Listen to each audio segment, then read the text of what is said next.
हाय बच्चों, कैसे हैं आप सभी। आपका स्वागत है आपके अपने YouTube चैनल एक मेंटेनेंस एक्सपर्ट में। और आज हम करेंगे इंडियन पॉलिटी के इंपॉर्टेंट क्वेश्चंस जो हमें एग्जाम में पूछे जाते हैं, चाहे वो कॉम्पिटिटिव एग्जाम हो या आपका एंट्रेंस एग्जाम हो। तो आइए स्टार्ट करते हैं हम आज के अपने फर्स्ट क्वेश्चन से। ठीक है, आज का हमारा पहला क्वेश्चन है, ये आज का हमारा फर्स्ट क्वेश्चन है। आज का हमारा फर्स्ट क्वेश्चन है the cabinet mission to India was headed by. जो कैबिनेट मिशन भारत आया था उसके हेड कौन थे। ठीक है, जो कैबिनेट मिशन भारत आया उसके हेड कौन थे। तो उसमें 3 सदस्य थे कैबिनेट मिशन के अंदर। ठीक है, जिनका नाम था, कैबिनेट मिशन में 3 सदस्य थे, स्टीफर्ड क्रिप्स, एवी अलेक्जेंडर और लॉर्ड पेथिक लॉरेंस। तो कैबिनेट मिशन के अंदर 3 मेंबर्स थे। ठीक है, Stafford Cripps, A V Alexander and lord Pethick Lawrence, ये 3 सदस्य थे। और इनके अंदर हेड बनाया गया था पेथिक लॉरेंस को। ठीक है, लॉर्ड पेथिक लॉरेंस क्या थे? लॉर्ड पेथिक लॉरेंस इसके हेड थे कैबिनेट मिशन के।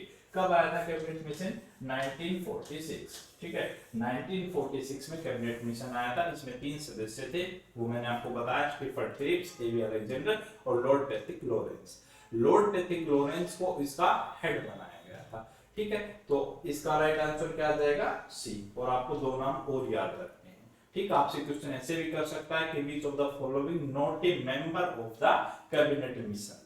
ठीक है, तो उसमें आपको ये याद रखना है कि कौन कौन मेंबर थे।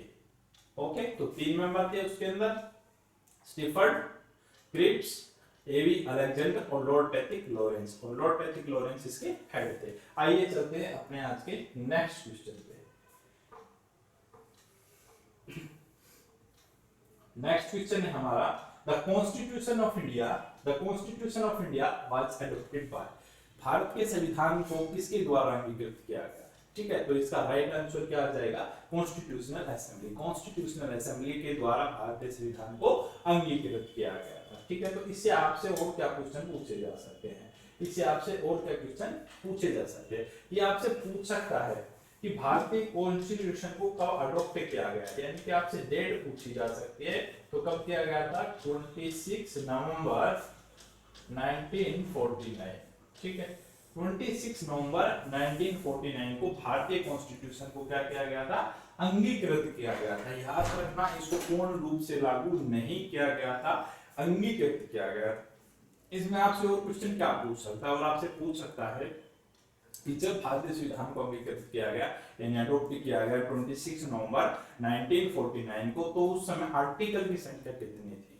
ठीक है, तो आपसे पूछा जाए उस समय आर्टिकल्स कितने थे?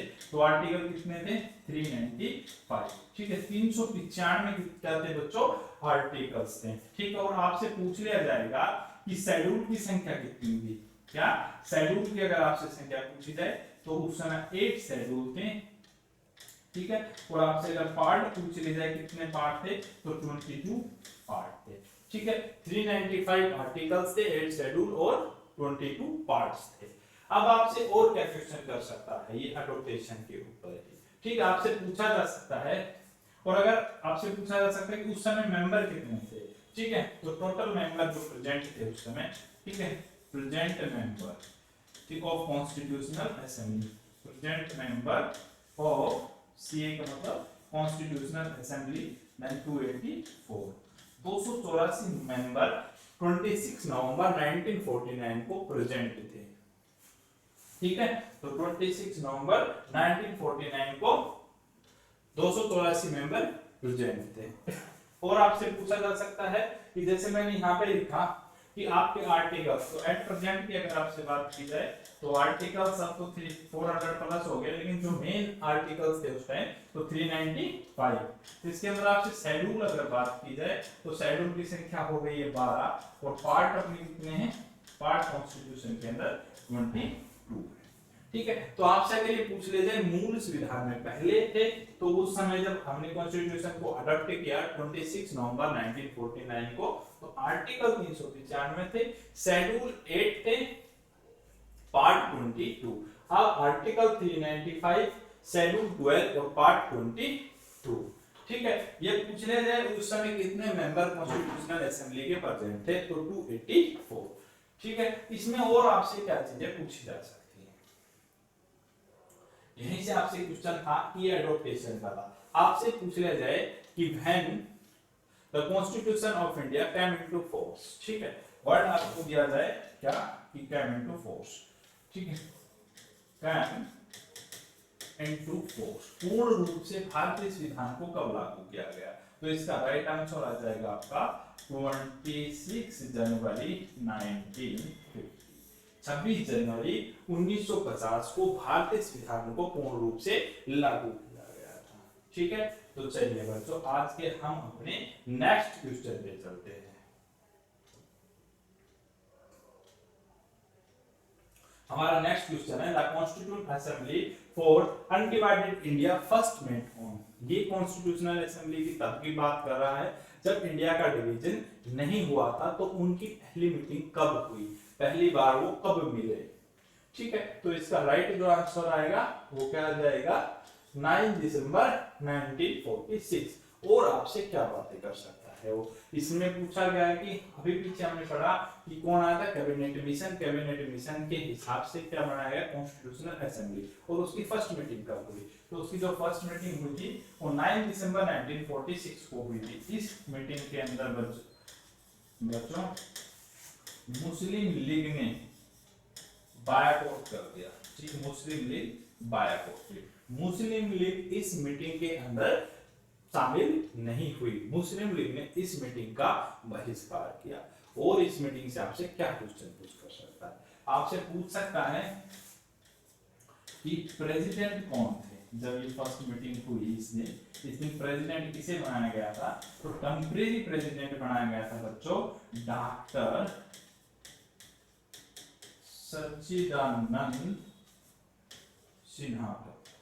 डॉक्टर सच्चिदानंद सिन्हा को इस मीटिंग का टेम्परेरी प्रेसिडेंट बनाया गया था, परमानेंट प्रेसिडेंट नहीं, ये आपको याद रखना है। कैसा प्रेसिडेंट बनाया गया था, टेम्परेरी प्रेसिडेंट बनाया गया था। ये ओल्ड एज थे उस समय, सबसे बुजुर्ग व्यक्ति यही थे, तो इन्हें उसका प्रेसिडेंट बनाया गया था टेम्परेरी 9 दिसंबर को। इसके बाद जो इससे और क्या क्वेश्चन आता है, इसके बाद इसकी जो सेकंड मीटिंग में अगर आपसे पूछ लिया जाए तो वो हुई थी 11 दिसंबर 1946 को, ठीक है, 11 दिसंबर 1946 सेकंड जो मीटिंग होती है वो होती है कॉन्स्टिट्यूशनल असेंबली की 11 दिसंबर 1946, ठीक है। इसमें पूछ लिया जाए इसके अंदर प्रेसिडेंट किसे बनाया गया था, इसके अंदर परमानेंट प्रेसिडेंट बनाया गया था, परमानेंट प्रेसिडेंट बनाया गया था, किसे बनाया गया था, परमानेंट प्रेसिडेंट बनाया गया था डॉक्टर राजेंद्र प्रसाद को, डॉक्टर राजेंद्र प्रसाद को मीटिंग के अंदर परमानेंट प्रेसिडेंट बनाया गया था सेकंड मीटिंग में। अब क्वेश्चन कैसे बन सकते हैं इसी से, आपसे पूछ लिया जाए who is the first president of constitutional assembly, then आपका आंसर आएगा doctor Sachchidanand Sinha. Who is the first temporary president अगर आपसे पूछा जाए तो भी आपका आंसर डॉक्टर सच्चिदानंद सिन्हा। और अगर आपसे पूछ लिया जाए who was the permanent president of constitutional assembly, तो आपका आंसर आएगा डॉक्टर राजेंद्र प्रसाद, ठीक है। तो यहां से आपसे पूछा जा सकता है। इसके अंदर मुस्लिम लीग ने पार्टिसिपेट किया था सेकंड मीटिंग के अंदर जो 11 दिसंबर 1946 को हुई थी। इसके बाद इसकी तीसरी मीटिंग होती है, उसके बारे में और बता देता हूं मैं आपको, ठीक है। यहाँ उसकी उनकी तीसरी मीटिंग होती है जो होती है 13 दिसंबर 1946 को, ठीक है। इसके अंदर पंडित जवाहरलाल नेहरू ने ऑब्जेक्टिव रेजोल्यूशन मूव कराया था, ठीक है, पंडित जवाहरलाल नेहरू, ठीक है, या ऑब्जेक्टिव रेजोल्यूशन मूव हुआ पंडित जवाहरलाल नेहरू, ठीक है, ये सीना हो गया। इसके अंदर क्या गया था objective resolution moved by Nehru, Pandit Jawaharlal Nehru ने उद्देशिका का जो प्रस्ताव था वो इसके अंदर रखा था। तो इससे आपको 3 मीटिंग से ये क्वेश्चन पूछे जाते हैं, ठीक है। आइए आज चलते हैं अपने नेक्स्ट क्वेश्चन पे। तो इसका अपना आंसर जो हो गया तो ऑप्शन बी क्या हो गया बच्चों हमारा इसका राइट आंसर की जो कॉन्स्टिट्यूशनल असेंबली थी अनडिवाइडेड इंडिया की, उसकी पहली मीटिंग 9 दिसंबर 1946 की हुई थी और इस मीटिंग के अंदर मुस्लिम लीग ने पार्टिसिपेट नहीं किया था।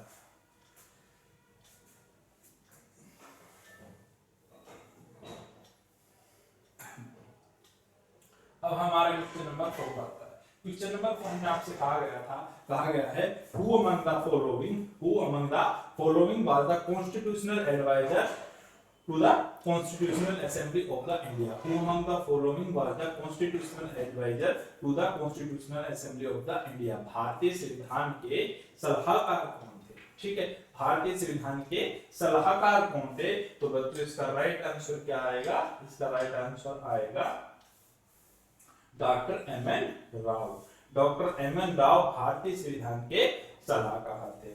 ठीक है, अब आपसे बात की जाए, इसमें ऑप्शन है डॉक्टर भीमराव अंबेडकर। तो भीमराव अंबेडकर को क्या कहा जाता है?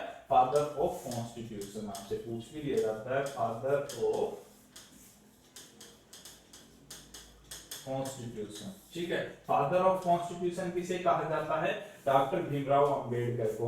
और भीमराव अंबेडकर में क्या बातें होंगी? वो होंगी कि चेयरमैन किसके थे? ठीक है, ये चेयरमैन थे ड्राफ्टिंग कमेटी के। ठीक है, ड्राफ्टिंग कमेटी थी, जो ड्राफ्टिंग कमेटी थी उसके चेयरमैन थे doctor Bhimrao Ambedkar. Doctor Bhimrao Ambedkar drafting committee के चेयरमैन थे। ठीक है, और बीएम राव हमारे कॉन्स्टिट्यूशन के एडवाइजर। यह भी पूछ लिया जाता है कई बार कि किस आर्टिकल को डॉक्टर भीमराव अंबेडकर ने संविधान की आत्मा कहा, तो वो भी आप याद रख लेना। ठीक है, soul of the Indian constitution, तो आर्टिकल 32। ठीक है, आर्टिकल 32 को भीमराव अंबेडकर ने संविधान की आत्मा कहा था। ठीक है, यहाँ पे एक और ऑप्शन हमारे पास गिवंस है जिसमें लिखा हुआ है के एम मुंशी। क्या है? के एम मुंशी। के एम मुंशी के बारे में आप क्या जानते हो? ठीक है, के एम मुंशी। ठीक है, तो के एम मुंशी कौन थे? चेयरमैन थे। के एम मुंशी कौन सी कमेटी के चेयरमैन थे? के एम मुंशी चेयरमैन थे। के एम मुंशी चेयरमैन थे किसके? Order of business committee. ठीक है, order of business committee. Order of business committee के जो चेयरमैन थे वो कौन थे? के एम मुंशी। साथ ही साथ के एम मुंशी ड्राफ्टिंग कमेटी के भी एक मेंबर थे। ड्राफ्टिंग कमेटी में 7 मेंबर्स थे जिनके अंदर के एम मुंशी भी एक थे। ठीक है, और डॉक्टर भीमराव अंबेडकर उसके चेयरमैन थे और के एम मुंशी भी उस ड्राफ्टिंग कमेटी में शामिल थे। लेकिन अगर ये पूछ लिया जाए कि who is the chairman of the order of business committee, then answer आपका आना चाहिए के एम मुंशी। संविधान के सलाहकार कौन थे? तो आपका आएगा बी एन राव। और आपसे इससे क्या पूछा जा सकता है? आपसे पूछा जा सकता है कि आइडिया किसने दिया? फर्स्ट, सबसे पहले आइडिया किसने दिया? ठीक है, तो इसमें दो तरीके से आपसे पूछा जाएगा। कैसे पूछा जा सकता है कि सबसे पहले ये आइडिया किसने दिया? तो अगर हम देखें यहाँ पे, अगर पार्टी की बात करें किस पार्टी ने दिया, तो आंसर आएगा स्वराज पार्टी।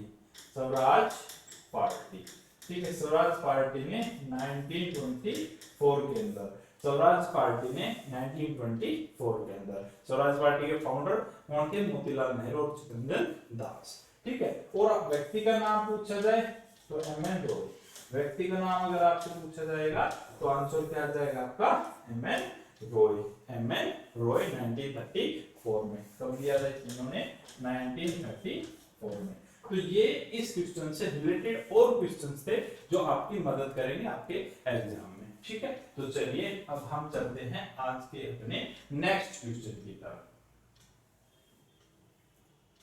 हमारा नेक्स्ट क्वेश्चन है The Constitution of India was enacted by Constitution Assembly Sector. ठीक है, The Constitution of India was enacted by a Constituent Assembly Sector. ठीक है, तो उसको किस एक्ट के तहत सेटअप किया गया था? बनाया गया था। ठीक है, तो मैंने आपको पहले भी बताया है कि कैबिनेट मिशन जो आया था, कैबिनेट मिशन प्लान जो 1946 में आया था, उसके तहत इसे क्या किया गया था? सेटअप किया गया था। तो आपका राइट आंसर क्या आ जाएगा यहाँ पे? आपका राइट आंसर बच्चों यहाँ पे आ जाएगा option B, under the cabinet mission plan 1946। इसके अंदर 3 मेंबर थे, मैंने पहले भी बताया है। नए कैबिनेट मिशन प्लान बनाया गया था 1946 में, जिसमें 3 मेंबर थे। ठीक है, Stafford Cripps, lord Patrick Lawrence और A V Alexander. Lord Patrick Lawrence उसके हेड थे। उसी के बेस पे हमने क्या बनाया था? Constitution of India enacted by the constitutional assembly setup. ठीक है, कॉन्स्टिट्यूशनल असेंबली का निर्माण किस मिशन के तहत हुआ था? तो कैबिनेट मिशन प्लान 1946। ठीक है, आइए और पढ़ते हैं। यहाँ पे लिखा हुआ है इंडियन डिपेंडेंस एक्ट 1947। तो इससे रिलेटेड आपसे क्या कुछ क्वेश्चन आ सकते हैं? ठीक है, इससे रिलेटेड आपसे क्या कुछ क्वेश्चन आ सकते हैं, तो इनके बारे में एक बार हम देखते हैं। ठीक है, तो किसके बारे में देखेंगे अब हम देखेंगे इंडिपेंडेंस एक्ट 1947। तो इसके बात करें कि इसको कब प्रस्तावित किया गया, ठीक है, और कब इसे स्वीकार कर लिया गया। ठीक है, तो 4 जुलाई 1947 को इसे प्रस्तावित किया गया था। ठीक है, और 18 जुलाई 1947 को इस प्रस्ताव को स्वीकार कर लिया गया था। ठीक है, इसको स्वीकार कर लिया गया था। तो इसे प्रस्तावित कब किया गया था पूछे जाए तो आपका आएगा 4 जुलाई 1947, और स्वीकार कब किया गया 18 जुलाई 1947। तो ये क्वेश्चन आपसे पूछ सकता है। ठीक है, चलिए आज से हम अपने नेक्स्ट क्वेश्चन पे चलते हैं। इंडियन नेशनल कांग्रेस है, इंडियन नेशनल कांग्रेस का भी आपसे पूछा जा सकता है। ठीक है, तो इंडियन नेशनल कांग्रेस से क्या पूछ सकता है वो उसमें बहुत चीजें भी मैं आपको साथ के साथ बता देता हूं। इसकी फॉर्मेशन कब हुई थी 1885 के अंदर। ठीक है, 1888 में इंडियन नेशनल कांग्रेस की क्या हुई थी फॉर्मेशन हुई थी। ठीक है, इसके जो अध्यक्ष थे जो फाउंडर थे वो कौन थे?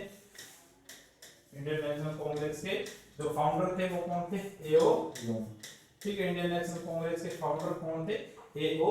ह्यूम। तो ये क्वेश्चन आपसे पूछा जा सकता है, बाकी आपके क्वेश्चन हिस्ट्री में कराए जाएंगे। तो यहाँ से आप इंडियन नेशनल कांग्रेस की फॉर्मेशन कब हुई, स्थापना कब हुई, एस्टेब्लिशमेंट कब हुआ, तो 1885 में, और उसके फाउंडर कौन थे? ए.ओ. ह्यूम। चलिए हम चलते हैं क्वेश्चन नंबर 6 पे। क्वेश्चन नंबर 6 में है who presided over the inaugural meeting of the Constitutional Assembly of India।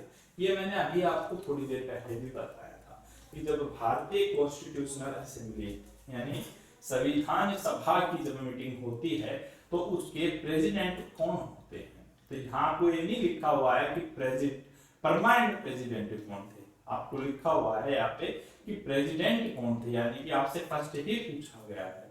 तो आपको पता है कि फर्स्ट मीटिंग 9 दिसंबर 1946 को हुई थी, और उसमें प्रेसिडेंट किन्हें बनाया गया था? सच्चिदानंद सिन्हा को। ठीक है, किन्हें बनाया गया था? सच्चिदानंद सिन्हा को। तो इसका राइट आंसर क्या आ जाएगा? डॉक्टर सच्चिदानंद सिन्हा। अगर आपसे यहाँ पे क्वेश्चन में ये पूछा जाता कि परमानेंट प्रेसिडेंट कौन थे, तो तब आपका क्या आ जाता? डॉक्टर राजेंद्र प्रसाद। और बाद में इन्हें भारत का पहला राष्ट्रपति बना दिया गया।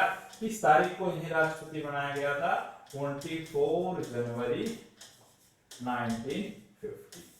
24 जनवरी 1950 को डॉक्टर राजेंद्र प्रसाद को भारत का राष्ट्रपति बना दिया गया था। राष्ट्रपति, ठीक है, भारत का राष्ट्रपति बना दिया गया था। और अगर यहाँ पूछा गया है, ठीक है, प्रेसिडेंट यानी कि पहला ही पूछा गया है तो डॉक्टर सच्चिदानंद सिन्हा। टेम्परेरी पूछे तो भी डॉक्टर सच्चिदानंद सिन्हा। अगर परमानेंट पूछते तो डॉक्टर राजेंद्र प्रसाद आपका आंसर आता। यहाँ एक ऑप्शन में भीमराव अंबेडकर लिखा हुआ है। भीमराव अंबेडकर ड्राफ्टिंग कमेटी के चेयरमैन थे। पहले मैंने बताया भीमराव अंबेडकर ड्राफ्टिंग कमेटी के क्या थे? Chairman. Bhimrao Ambedkar drafting committee के चेयरमैन थे। ठीक है, चलिए अब चलते हैं आज के नेक्स्ट क्वेश्चन पे। हमारा नेक्स्ट क्वेश्चन है question number 7। Who among the following was the chairman of the drafting? Who among the following was the chairman of the drafting committee of Indian Constitution? ठीक है, इनमें से कौन ड्राफ्टिंग कमेटी के chairman थे? जैसा मैंने अभी आपको पहले भी बताया, ये चार ऑप्शन आपको गिवन है। ड्राफ्टिंग कमेटी के चेयरमैन कौन थे? तो आप बता पाओगे आसानी से कि बी.आर. अंबेडकर। मैं आपको ऑप्शन एक्सप्लेन करते हुए चल रहा हूं और उनसे रिलेटेड और जो क्वेश्चन आपसे पूछे जाते हैं उनका एक्सप्लेनेशन दे रहा हूं ताकि आप कम समय में ज्यादा चीजों को कवर कर पाए। ठीक है, तो यहाँ पे हमें क्या मिला कि हमें बताया पूछा है कि ड्राफ्टिंग कमेटी का चेयरमैन कौन थे? तो डॉक्टर भीमराव अंबेडकर। ठीक है। और पूछ लेते कितने मेंबर थे ड्राफ्टिंग कमेटी में, तो ड्राफ्टिंग कमेटी में 7 मेंबर थे। ठीक है, ड्राफ्टिंग कमेटी में 7 मेंबर्स थे। यहाँ पे आपके एक ऑप्शन भी गिवन है सी राजगोपालाचारी। ठीक है, तो सी राजगोपालाचारी के बारे में हम आपको बता देते हैं जानकारी। ठीक है, सी राजगोपालाचारी तो सी राजगोपालाचारी थे, वो जब इंडिया आजाद हुआ, ठीक है, तब इन्हें क्या बनाया गया था, ये first Indian and last governor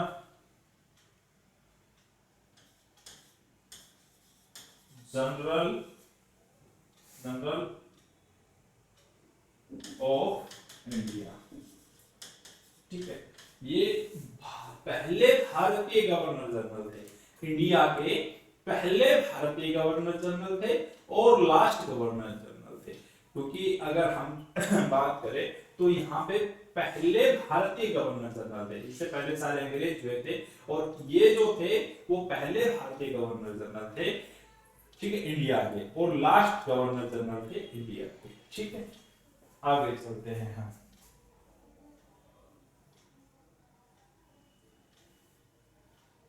question number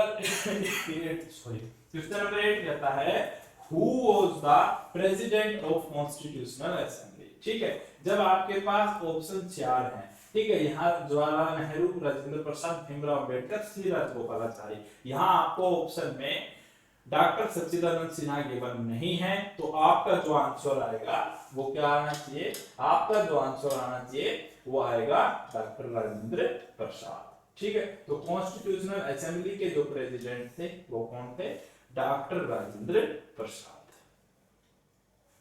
ठीक है, तो यहाँ पे आपका आंसर क्या आ गया, डॉक्टर राजेंद्र प्रसाद।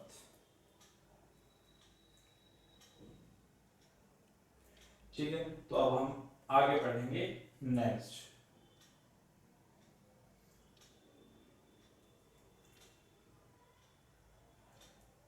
यहां से आपसे पूछा जा सकता है कि ड्राफ्टिंग कमेटी के कौन थे। ठीक है, क्या पूछा जाएगा आपसे, ड्राफ्टिंग कमेटी के कौन थे। ठीक है, तो ये एक्सेट्रा क्वेश्चन आपसे बहुत से और भी क्या है पूछे जा सकते हैं।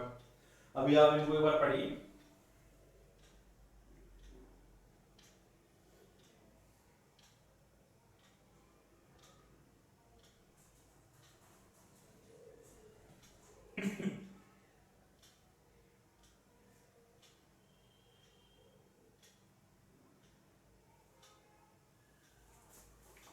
ठीक है, तो अब हम आगे करते हैं अपने नेक्स्ट क्वेश्चन को। यहाँ जवाहरलाल नेहरू गिवन है।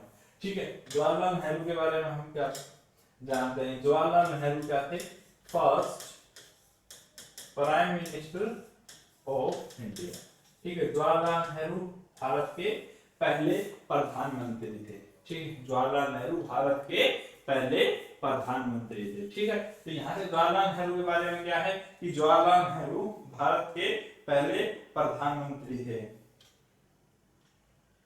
ठीक है, किसके चेयरमैन थे, यूनियन कॉन्स्टिट्यूशन कमेटी। ठीक है, चेयरमैन किसके थे, ये यूनियन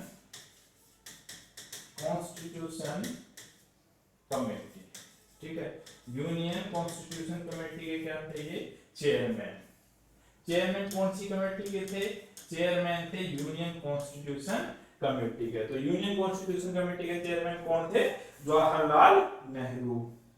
ठीक है, और यूनियन पावर कमेटी का भी पूछा जाएगा आपसे, union power committee.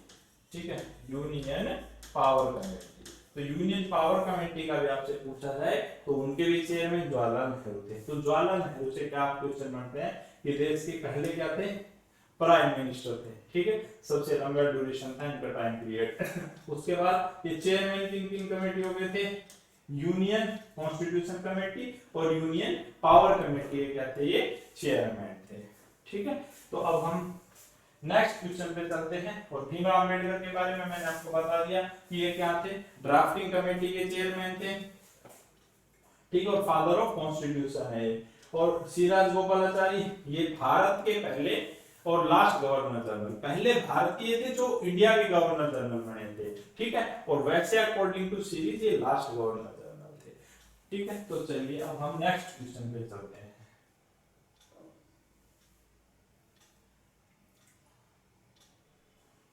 Next question है आज का हमारा क्वेश्चन नंबर 9, ठीक है। क्वेश्चन नंबर 9 क्या कहता है? क्वेश्चन नंबर 9 कह रहा है कि मैच द फॉलोइंग, ठीक है। हमें ये चार ऑप्शंस गिवन है और इनको क्या करना है, इनको मैच करना है। चार ऑप्शन बच्चों हमें दिए हुए हैं, इनको हमें मैच कराना है, ठीक है। सबसे पहले डेट लिखी हुई है जुलाई 22 1947, जुलाई 22 1947 को इनमें से कौन सी घटना घटित हुई थी, ठीक है। तो जब हम बात करेंगे किसकी, 22 जुलाई 1947, ठीक है। 22 जुलाई 1947 को इंडियन फ्लैग को अडॉप्ट किया गया था। क्या किया गया था? अडॉप्टेड नेशनल फ्लैग, ठीक है। भारतीय संविधान सभा ने भारतीय ध्वज को क्या किया था? अडॉप्ट किया था, ठीक है। तो कब किया गया इंडियन फ्लैग को अडॉप्ट? 22 जुलाई 1947, 22 जुलाई 1947 को भारतीय राष्ट्रीय ध्वज को अडॉप्ट किया गया था। भारतीय राष्ट्रीय ध्वज का नाम पूछ लिया जाए तो कैसा है? वो ट्राई कलर है, तिरंगा। कैसा है? ट्राई कलर में है, तिरंगा है, ठीक है, तिरंगा। आपसे इसमें क्वेश्चन बहुत बार पूछा जाता है कि जो राष्ट्रीय ध्वज है यानी नेशनल फ्लैग है उसकी लेंथ और ब्रेड्थ का रेशियो क्या है? तो उसकी लेंथ और ब्रेड्थ का रेशियो है 3:2, ठीक है। इंडियन फ्लैग है जो उसकी लेंथ और ब्रेड्थ का रेशियो क्या है बच्चों? 3:2 उसकी लेंथ और ब्रेड्थ का रेशियो है। एक क्वेश्चन आपसे और पूछा जा सकता है इसी के अंदर कि who design the national flag, ठीक है। जो भारत का राष्ट्रीय ध्वज है उसका डिजाइन किसने किया था, ठीक है। तो इसका आंसर आएगा पिंगली वेंकैया, ठीक है, पिंगली वेंकैया। पिंगली वेंकैया ने क्या किया था? इसका डिजाइन, ठीक है। तो डिजाइन पूछा जाए तो डिजाइन बाय किसके द्वारा? पिंगली वेंकैया, ठीक है, पिंगली वेंकैया। तो पिंगली वेंकैया ने क्या किया था? इसका डिजाइन किया था। तो भारतीय राष्ट्रीय ध्वज से क्या क्वेश्चन पूछे जा सकते हैं? तो सबसे पहला पूछा गया कि नेशनल फ्लैग को अडॉप्ट कब किया गया? तो 22 जुलाई 1947 को, 22 जुलाई 1947 को नेशनल फ्लैग को अडॉप्ट किया गया। इसका डिजाइन किसने किया था? तो इसका डिजाइन किया था पिंगली वेंकैया ने। इसकी लेंथ और ब्रेड्थ का रेशियो कितना है? वो है 3:2, 3 लेंथ और 2 ब्रेड्थ। इसमें कितने कलर हैं? तो 3 कलर है, ठीक है। सैफ्रॉन, बीच में व्हाइट और लास्ट में ग्रीन, ठीक है। तो ये हमारा क्या है? एक राष्ट्रीय ध्वज के अंदर, इसके अंदर एक अशोक चक्र है, ठीक, इसमें 24 तिल्लियां है, 24, ठीक है। और उसमें और आपसे क्या क्वेश्चन पूछ सकता है कि अडॉप्टेशन किसके द्वारा किया गया? तो किसके द्वारा किया गया?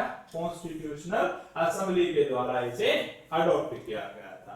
चलिए, तो इसका पहले का क्या आ गया? पहले का मैच आपका आ गया 4, ठीक है। तो आप ऑप्शन के थ्रू जाएंगे तो आपके ऑप्शन यहाँ पे 2 कैंसिल हो जाते हैं, ठीक है, आपके पास 2 ही ऑप्शन बचते हैं। नेक्स्ट पे चलते हैं हम, नेक्स्ट ऑप्शन पे चलते हैं। नेक्स्ट ऑप्शन में हमें गिवन है जनवरी 24 1950, 24 जनवरी 1950 को इनमें से किसको अडॉप्ट किया गया था, ठीक है। तो हमें पता है मैंने आपको अभी भी थोड़ी देर पहले बताया था कि 24 जनवरी 1950 को कॉन्स्टिट्यूशनल असेंबली की लास्ट मीटिंग होती है। उस मीटिंग के अंदर डॉक्टर राजेंद्र प्रसाद को भारत का प्रेसिडेंट बना दिया जाता है और उसमें राष्ट्रीय सॉन्ग और राष्ट्रीय एंथम यानी नेशनल सॉन्ग और नेशनल एंथम को भी अडॉप्ट कर लिया जाता है, ठीक है। तो इसके अंदर जो अपना आंसर आएगा यहां से हटा देते हैं, ठीक है। अब जो अपना आंसर आएगा सेकंड का, यानी सेकंड की हम बात करें तो बात हम कर रहे हैं 24 जैन 1950, 24 जनवरी 1950, ठीक है। Last meeting of the constitutional assembly and doctor Rajendra Prasad become the first president of India. और इसके अंदर क्या किया गया? तो इसमें जो ऑप्शन मैच करता है वो ये है कि अडॉप्टेशन किया गया, ठीक है, अडॉप्टेशन ऑफ नेशनल सॉन्ग, ठीक है। इसी दिन नेशनल सॉन्ग को अडॉप्ट किया गया था। और क्या किया गया था इसी दिन, अडॉप्शन ऑफ नेशनल, ठीक है, अडॉप्शन ऑफ नेशनल एंथम, ठीक है।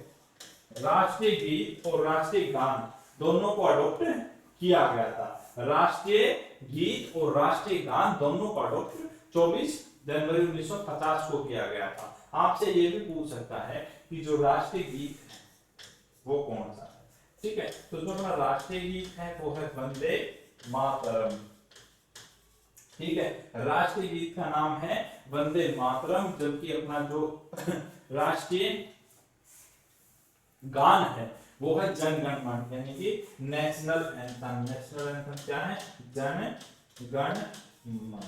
और आपसे इस पे क्या क्वेश्चन पूछ सकता है, आपसे पूछ सकता है who is the writer of the national anthem, ठीक है। ये मैं हटा रहा हूं यहां से, who is the writer of the national anthem and who is the writer of the national song, ठीक है। तो अगर आपसे वो पूछे कि नेशनल एंथम के राइटर कौन है, ठीक है, यानी कि नेशनल एंथम क्या है, जन गण मन, ठीक है। राइटर कौन है नेशनल एंथम के, तो राइटर है रविंद्रनाथ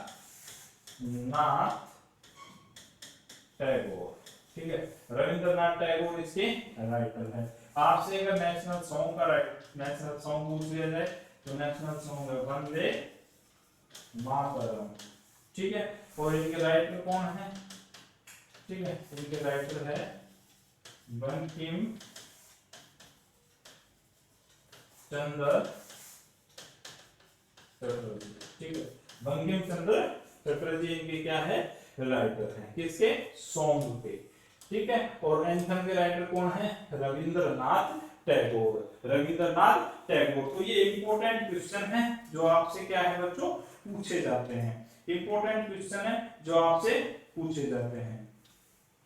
और एक क्वेश्चन बनता है कि हमारा जो जनगण मन है यानी कि जो नेशनल एंथम है वो फर्स्ट बार कब सॉन्ग किया गया, कब गाया गया, ठीक है। तो पहली बार कब गाया गया, ठीक है। इसको मैं हटा रहा हूं यहां से, इसको पहली बार कब गाया गया, ठीक है।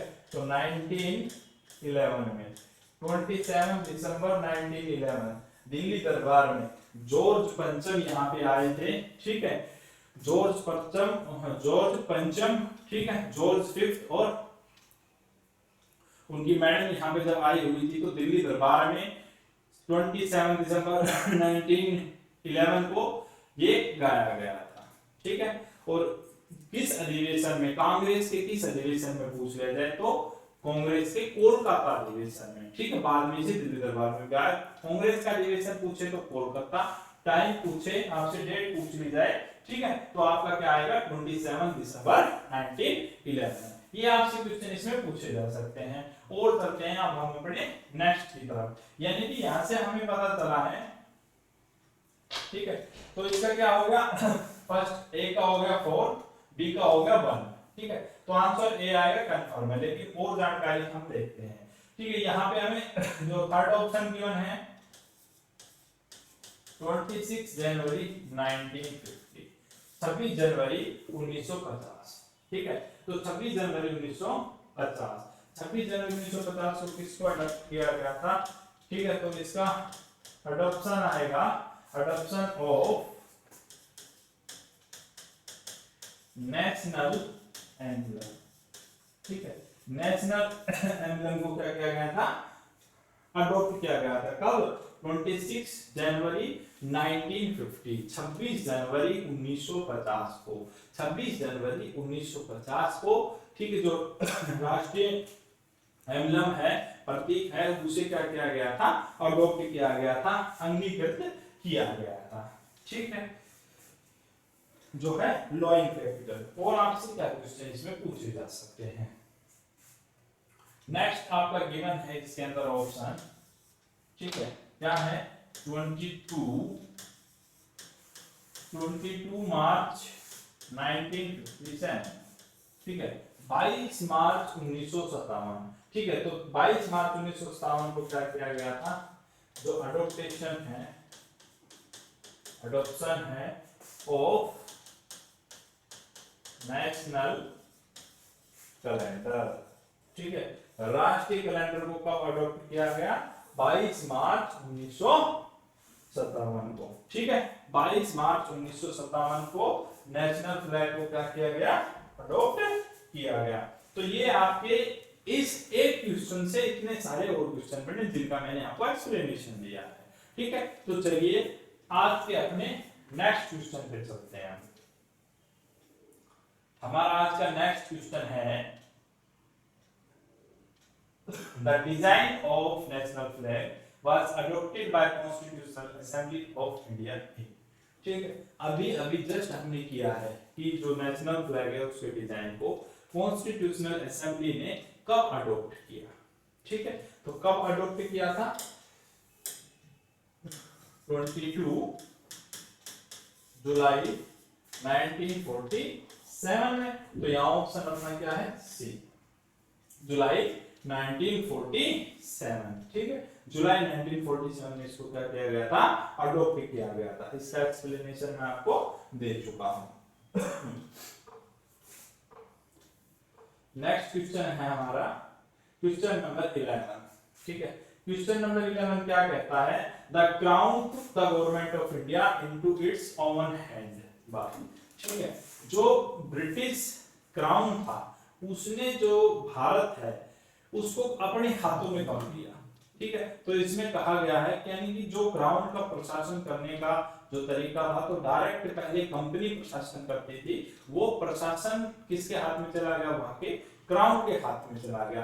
तो किस एक्ट के तहत ये किया गया था, आपको बच्चों पता है 1857 के अंदर जो रिवोल्ट हुआ था उसके कारण जो ब्रिटिश क्राउन थे उन्होंने क्या किया कि जो शासन पहले कंपनी चला रही थी, ठीक है, ईस्ट इंडिया कंपनी, उसको अपने अंडर कर दिया, यानी कि वो डायरेक्ट क्राउन के हाथों में चला गया। तो किस एक्ट के तहत ये कार्य किया गया था, तो जो एक्ट था वो एक्ट था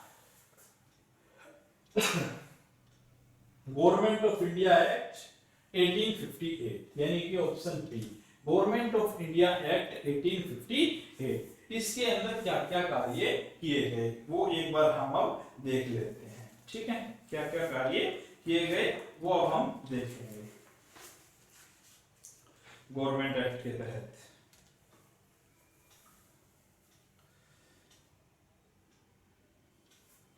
तो इसके इस एक्ट के तहत क्या किया गया, 1858 के एक्ट के तहत क्या किया गया,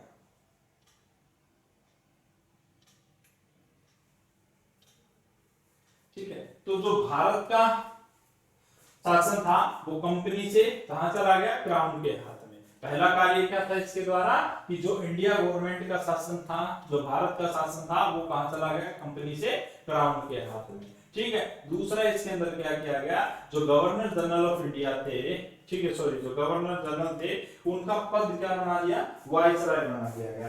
उनको क्या बना दिया गया, वाइसराय, ठीक है। गवर्नर जनरल को क्या बना दिया गया,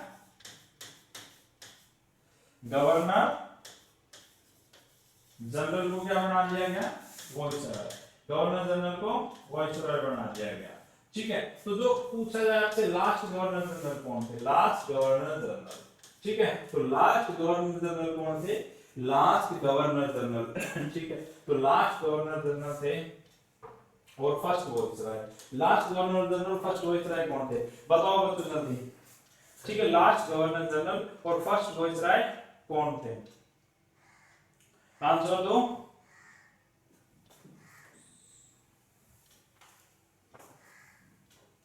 ठीक है, तो कौन थे, लॉर्ड कैनिंग, ठीक है। लॉर्ड कैनिंग को क्या बना दिया गया, वाइसराय बना दिया गया। उनको गवर्नमेंट इंडिया एक्ट 1858 के तहत जो वहां गवर्नर जनरल थे उनको वाइसराय बना दिया गया। तो इसके तहत जो लास्ट गवर्नर जनरल हुए वो कौन हुए, कैनिंग हुए, और फर्स्ट वाइसराय भी कौन हुए, कैनिंग हुए, ठीक है। उसके बाद आपसे और चार्टर एक्ट 1833 में क्या पूछ सकता है, ठीक है, वो भी मैं आपको बताता हूँ। तो यहाँ पे अपना आंसर क्या आ जाएगा, B government of India act 1858, क्योंकि जो 1857 की रिवोल्ट हुई थी उसका इफेक्ट इस पे पड़ा था, जिसके कारण ये एक्ट उन्होंने बनाया। और क्या कर दिया गया, जो भारत का प्रशासन था वो कंपनी के हाथों से हटा के डायरेक्ट क्राउन के हाथ में दे दिया गया, ठीक है।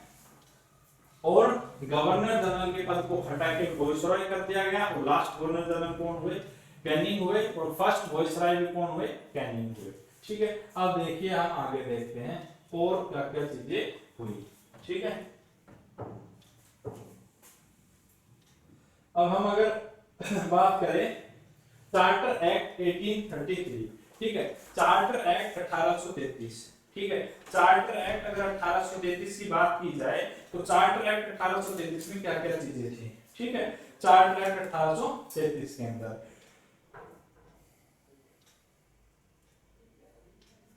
ठीक है, तो चार्टर एक्ट 1833 में जो गवर्नर जनरल ऑफ बंगाल थे, ठीक है, उन्हें क्या बना दिया गया, अब इंडिया का गवर्नर जनरल बना दिया गया, ठीक है, इंडिया का गवर्नर जनरल बना दिया गया। इस एक्ट के तहत क्या कहा गया कि जो गवर्नर जनरल ऑफ बंगाल थे उसे क्या बना दिया गया, गवर्नर जनरल ऑफ इंडिया। क्या बना दिया गया, गवर्नर जनरल ऑफ इंडिया, ठीक है। कौन थे, विलियम बेंटिक, विलियम बेंटिक, ठीक है, विलियम बेंटिक, ठीक है। तो विलियम बेंटिक को क्या किया गया, अब गवर्नर जनरल ऑफ बंगाल से भारत का गवर्नर जनरल बना दिया गया। तो ये इंडिया के फर्स्ट गवर्नर जनरल हुए और last governor general of Bengal हुए। कौन, लॉर्ड विलियम बेंटिक। किस एक्ट के तहत किया गया था ये, कि चार्टर एक्ट 1833। तो चार्टर एक्ट 1833 के तहत गवर्नर जनरल ऑफ बंगाल को गवर्नर जनरल ऑफ इंडिया बना दिया गया, ठीक है। और कौन थे उस समय governor general of Bengal, lord William Bentinck, और उन्हें क्या बना दिया गया, गवर्नर जनरल ऑफ इंडिया। किस एक्ट के तहत, चार्टर एक्ट 1833, ठीक है। और अब पढ़ते हैं गवर्नमेंट ऑफ इंडिया एक्ट, ठीक है, government of India act, government of India act,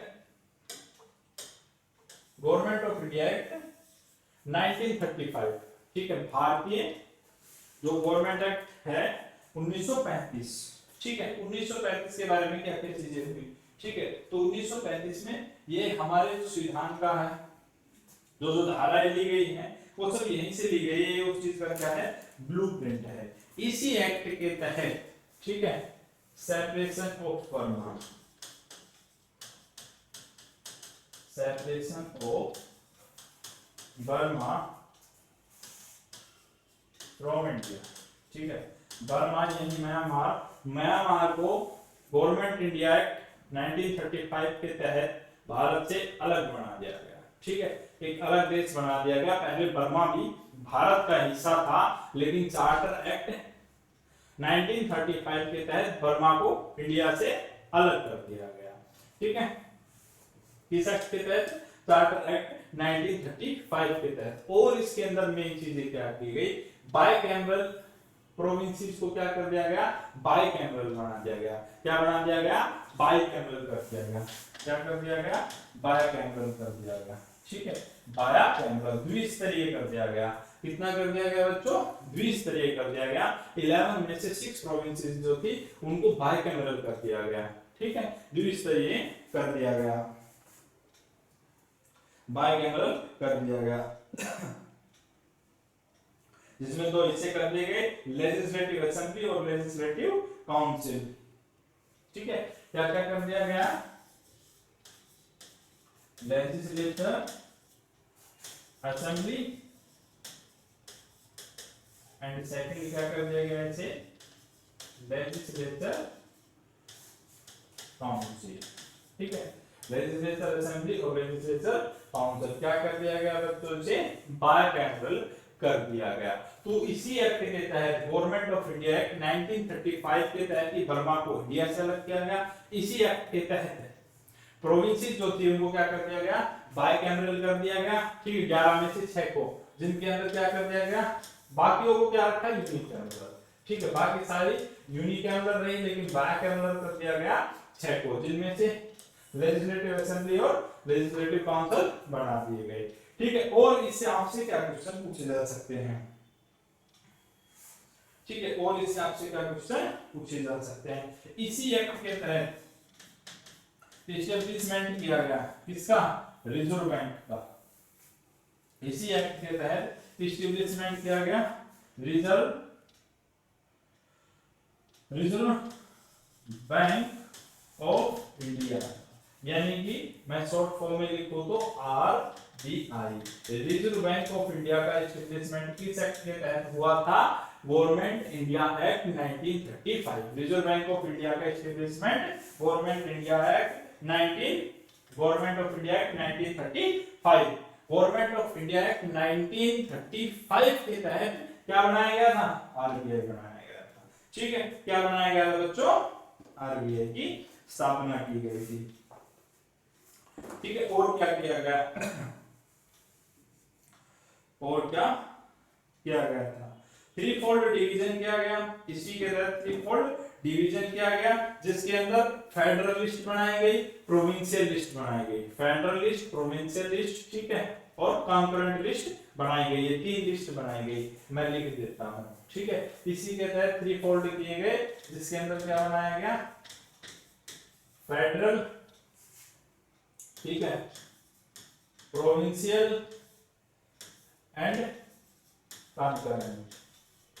ठीक है, एक फेडरल के लिए, दूसरी प्रोविंसेस के लिए, और तीसरी दोनों का कॉम्बिनेशन। कॉन्करेंट लिस्ट बनाई गई किस एक्ट के तहत? Government of India act 1935। ठीक है, तो एक बार मैं फिर से इसका आपको रिवीजन करा दे रहा हूं। इसमें आपसे क्या क्वेश्चन किया कि क्राउन किसके हाथ में चला गया? ये तो सीधा आपने लिख दिया कि इसका जो राइट आंसर आ गया वो क्या है? राइट आंसर जो इसका हो गया वो हो गया ऑप्शन बी। ठीक है, गवर्नमेंट ऑफ इंडिया एक्ट 1858। इसमें क्या किया गया था? Government of India act 1858 governor general को क्या बना दिया गया? वाइसरॉय बना दिया गया। 1833 एक्ट में क्या हुआ? जो गवर्नर जनरल बंगाल था उसे गवर्नर जनरल ऑफ इंडिया बना दिया गया। ठीक है, विलियम बेंटिक। ठीक है, उसके बाद जो अपना 1935 जो एक्ट आया, इसमें क्या किया गया? बर्मा को इंडिया से अलग कर दिया गया, एक अलग बना दिया गया उसको कंट्री। ठीक है, उसके बाद क्या किया गया?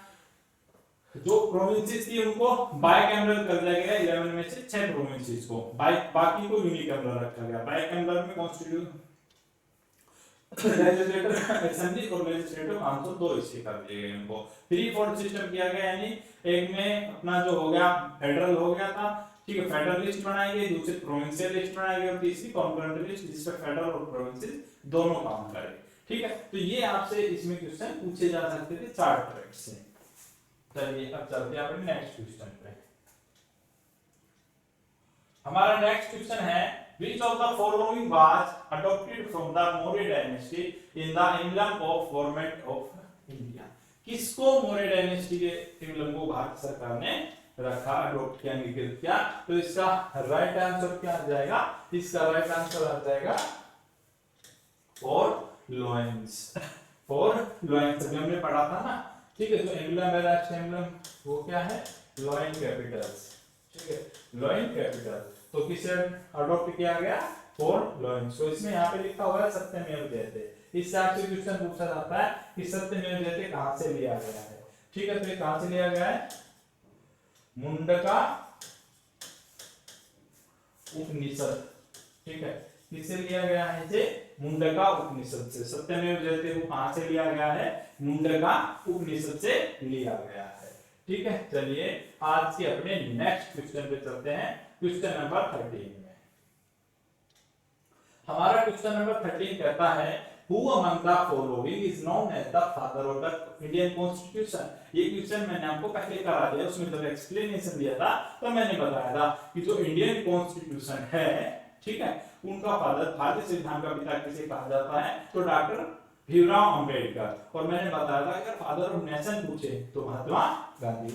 तो यहाँ पे आपका जो राइट आंसर आ जाएगा वो क्या आ जाएगा बच्चों?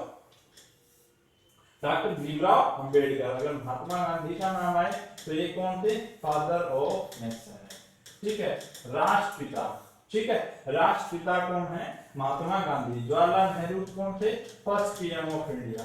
ठीक है, फर्स्ट पीएम ऑफ इंडिया। ठीक है, first PM of India.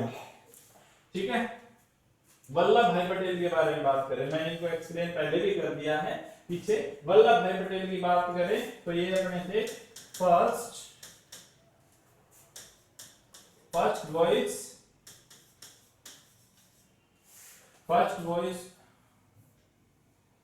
Prime minister of India. ठीक है, पहले उप प्रधानमंत्री कौन थे? सरदार वल्लभ भाई पटेल। ठीक है, deputy prime minister of India भी बोल सकते हो। ठीक है, deputy prime minister of India भी बोल सकते हो। ठीक है, वल्लभ भाई पटेल। ठीक है, हिंदी में भी लिख देता हूं उसका, उप प्रधानमंत्री।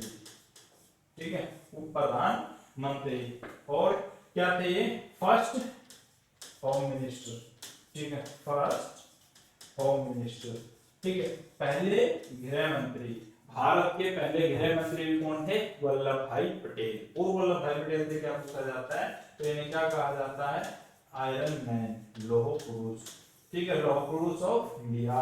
क्या कहा जाता है इन्हें? लौह पुरुष ऑफ इंडिया। ठीक है, भारत का आयरन मैन। ठीक है, तो आयरन मैन ऑफ इंडिया किसे कहा जाता है? वल्लभ भाई पटेल को। पहले होम मिनिस्टर कौन थे? वल्लभ भाई पटेल। ठीक है, चलिए अब हम चलते हैं नेक्स्ट क्वेश्चन पे। हमारा क्वेश्चन नंबर है 14। Question number 14। क्वेश्चन नंबर 14 क्या कहता है? Who proposed the preamble before the drafting committee of the constitution? ये मैंने बताया था ना कि ऑब्जेक्टिव रेजोल्यूशन को कौन किसने मूव किया था? किसने मूव कराया था? पंडित जवाहरलाल नेहरू ने। तो जो प्रीएम्बल है, प्रीएम्बल मतलब है कॉन्स्टिट्यूशन की जो प्रस्तावना है, उसका प्रस्ताव किसने दिया था? तो उसका जो प्रस्ताव दिया था वो किसने दिया था? जवाहरलाल नेहरू ने। तो ऑप्शन बी ए इसका क्या हो जाएगा? Right answer. ठीक है, किसने दिया था? जवाहरलाल नेहरू ने। ठीक है, डॉक्टर भीमराव अम्बेडकर के बारे में मैं आपको बता चुका हूं कि ड्राफ्टिंग कमेटी के क्या थे? चेयरमैन थे, या फादर ऑफ इंडियन कॉन्स्टिट्यूशन। ठीक है, बीएन राव। बीएन राव क्या थे? एडवाइजर थे। ठीक, एडवाइजर ऑफ इंडियन कॉन्स्टिट्यूशन। भारतीय संविधान के सलाहकार कौन थे? बीएन राव। दो वर्ड है बीएन राव और एक आता है एमएन रॉय। ठीक है, दोनों में आप कंफ्यूज मत होना। एमएन रॉय ने आइडिया दिया था कब? 1934 में। ठीक है, आइडिया किसने दिया? आइडिया पूछा जाए तो एमएन रॉय। अगर एडवाइजर पूछा जाए तो कौन थे? बीएन राव। ठीक है, महात्मा गांधी के बारे में मैंने आपको बता दिया है। अब चलते हैं क्वेश्चन नंबर 15 पे। तो क्वेश्चन नंबर 15 है हमारा, the first session of the constitutional assembly was held in. ठीक है, जो भारतीय संविधान सभा थी उसका पहला सेशन कहां हुआ? यानी कि उसकी फर्स्ट मीटिंग किस जगह हुई? आपसे डेट पूछी जाए तो 9 दिसंबर 1946। ठीक है, फर्स्ट प्रेसिडेंट पूछा जाए उसका तो डॉक्टर सच्चिदानंद सिन्हा। किसने बायकॉट किया था? मुस्लिम लीग ने बायकॉट किया था। और अब आपसे प्लेस पूछ लिया गया कि किस जगह हुई थी। ठीक है, तो प्लेस में आपका क्या आ जाएगा? प्लेस में आपका राइट आंसर आएगा न्यू दिल्ली। कहां की गई थी? नई दिल्ली के अंदर। ठीक है, न्यू दिल्ली में। ठीक है, तो आपका राइट आंसर आ गया ऑप्शन बी। अब आपके नेक्स्ट क्वेश्चन पे चलते हैं। हमारा नेक्स्ट क्वेश्चन है, who was the first foreign minister of free India? ठीक है, जब भारत आजाद हो गया तो उस समय भारत के पहले विदेश मंत्री कौन थे? ठीक है, पहले विदेश मंत्री कौन थे? तो चलिए बताइए आप। ठीक है, भारत के पहले विदेश मंत्री कौन थे? ठीक है, तो जो भारत के प्रधानमंत्री थे जवाहरलाल नेहरू, वही भारत के क्या थे? पहले विदेश मंत्री। तो आपका राइट आंसर क्या आ जाएगा? ऑप्शन ए आपका क्या होगा? राइट आंसर होगा। ठीक है, अब मैं बता देता हूं लाल बहादुर शास्त्री। जब जवाहरलाल नेहरू की डेथ हो जाती है तो उसके बाद लाल बहादुर शास्त्री क्या बनते हैं? प्राइम मिनिस्टर बनते हैं इंडिया के। ठीक है, और ये जय किसान जय जवान का नारा देते हैं। क्या स्लोगन दिया था इन्होंने? जय किसान और जय जवान। ठीक है, जय किसान जय जवान का नारा देने वाले कौन थे? लाल बहादुर शास्त्री। ठीक है, और इनकी डेथ कहाँ होती है? ताशकंद में। ताशकंद में इनकी क्या हो जाती है? डेथ हो जाती है। ठीक है, ताशकंद में क्या हो जाती है? इनकी डेथ हो जाती है। तो ये पूछ लिया जाए कि who gave the slogan of जय जवान जय किसान, तो आपका आंसर क्या आ जाएगा? लाल बहादुर शास्त्री। ठीक है, जॉन मिथाई गिवन है आपको। ठीक है, जॉन मिथाई क्या थे बताओ आप? अंतरिम गवर्नमेंट में जॉन मिथाई का क्या पद था? ठीक है, जॉन मिथाई का क्या पद था? तो ये कैबिनेट मंत्री थे किसके? रेलवे एंड ट्रांसपोर्ट के। ठीक है, रेलवे एंड ट्रांसपोर्ट मिनिस्टर। तो आपसे पूछ लिया जाए कि भारत के पहले रेल मंत्री कौन थे? तो जॉन मिथाई। भारत के फर्स्ट रेल मंत्री कौन थे? जॉन मिथाई। रेलवे और ट्रांसपोर्ट मिनिस्टर कौन थे? जॉन मिथाई। तो आपके इस क्वेश्चन का राइट आंसर क्या है? फर्स्ट फॉरेन, ठीक है, minister Jawaharlal Nehru. Foreign minister कौन थे? जवाहरलाल नेहरू। ठीक है, उसके बाद लाल बहादुर शास्त्री से क्या पूछा जा सकता है कि जय किसान और जय जवान का स्लोगन किसने दिया था? तो लाल बहादुर शास्त्री ने। उनकी डेथ कहाँ हुई थी? ताशकंद में। ठीक है, जॉन मिथाई क्या थे? तो पहले भारत के रेलवे और ट्रांसपोर्ट मिनिस्टर कौन थे? जॉन मिथाई। चलिए नेक्स्ट क्वेश्चन पे चलते हैं। आज का हमारा क्वेश्चन नंबर 17। क्वेश्चन नंबर 17 कहता है the constitution of India was promulgated on January 26 1950। ठीक है, 26 जनवरी 1950 को ही हमने, ठीक है, हमने रिपब्लिक डे को 26 जनवरी को ही क्यों रखा? तो ये आपको पता है कि this day was being celebrated as independence day since 1929। 1929 के बाद से हम इसे स्वतंत्रता दिवस के रूप में मना रहे थे। ठीक है, हमने रावी नदी पे मिडनाइट को फ्लैग किया था, अपना लहराया था, और उसके बाद से हमने निश्चय किया था कि इसको हम साल मनाएंगे। ठीक है, इसलिए हमने 26 जनवरी को रिपब्लिक डे रखा। ठीक है, तो हमारा इसका आंसर क्या आ जाएगा? Option A. ऑप्शन ए क्या हो जाएगा? तो इसका right answer this day was being celebrated as the independence day since 1929। 1929 से हम लगातार इसे मना रहे थे। ठीक है, इसलिए हमने किस रूप में मना रहे थे? इंडिपेंडेंस डे के रूप में मना रहे थे। लेकिन हमारा इंडिपेंडेंस डे अब है क्या? 15 अगस्त। तो ये क्या है? रिपब्लिक डे 26 जनवरी। ठीक है, और क्या हुआ था इस दिन? इस दिन क्या हुआ? इस दिन हमारा इंडियन कॉन्स्टिट्यूशन लागू किया गया था पूर्ण रूप से। ठीक है, कम इनटू फोर्स। ठीक है, भारत का संविधान पूर्ण रूप से क्या किया गया था? लागू कर दिया गया था। ठीक है, चलिए नेक्स्ट पे चलते हैं। नेक्स्ट क्वेश्चन है हमारा the idea of constitution.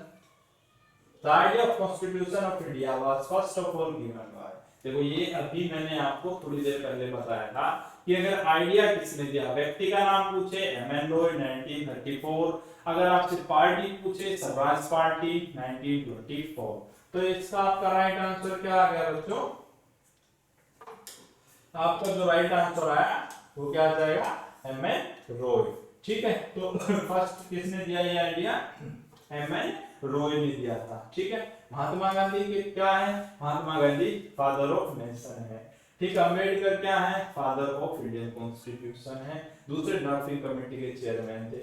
Jawaharlal Nehru के बारे में पूछ लिया जाए तो Jawaharlal Nehru first prime minister of India थे, फर्स्ट फॉरेन मिनिस्टर भी यही थे। ठीक है, एमएन रॉय क्या थे?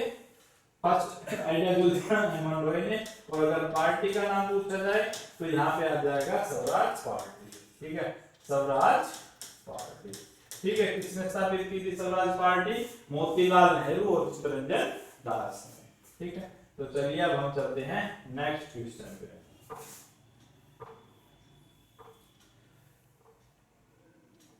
नेक्स्ट क्वेश्चन है हमारा the member of the constitutional assembly पर। जो कॉन्स्टिट्यूशनल असेंबली थी उसमें member the member of the constitutional assembly पर कौन थे, ठीक है, कौन उनमें मेंबर चुने गए थे। तो ऑप्शन ए में है आपका इलेक्टेड बाय द प्रोविंशियल असेंबलियों ने चुना था, या डायरेक्ट लोगों ने चुन दिया था, या उन्हें नॉमिनेट किया गया था गवर्नमेंट के द्वारा, या केवल जो प्रिंसली स्टेट थे, प्रिंसली स्टेट मतलब जो उस समय रजवाड़े थे, क्या वो केवल वही व्यक्ति थे। तो ऐसा था नहीं, ठीक है। तो कौन थे वो, ये सभी कहां से इलेक्टेड हुए थे तो ये आंसर ए इसका क्या है, राइट आंसर आ जाएगा elected by the provincial assembly, ठीक है। Elected by the provincial assembly ने क्या किया गया था, इलेक्ट किया था, प्रोविंशियल असेंबली ने क्या किया था, इलेक्ट किया गया था।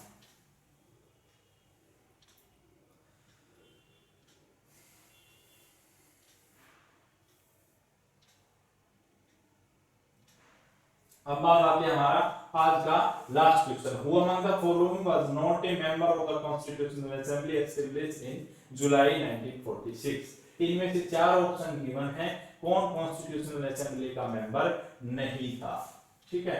तो इसका राइट आंसर क्या आएगा बच्चों, बताओ आप, जल्दी बताओ क्या आना चाहिए इसका राइट आंसर। मैंने अभी बताया था आपको, बहुत इजी क्वेश्चन है, ठीक है।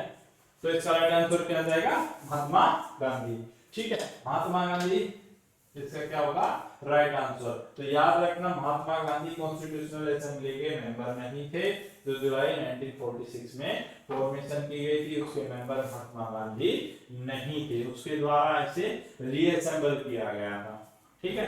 जब इंडिया का डिवीजन हो गया था और पाकिस्तान और इंडिया अलग अलग हो गया था, उसके बाद 29 अगस्त 1947 को इसे रीअसेंबल किया गया था, ठीक है।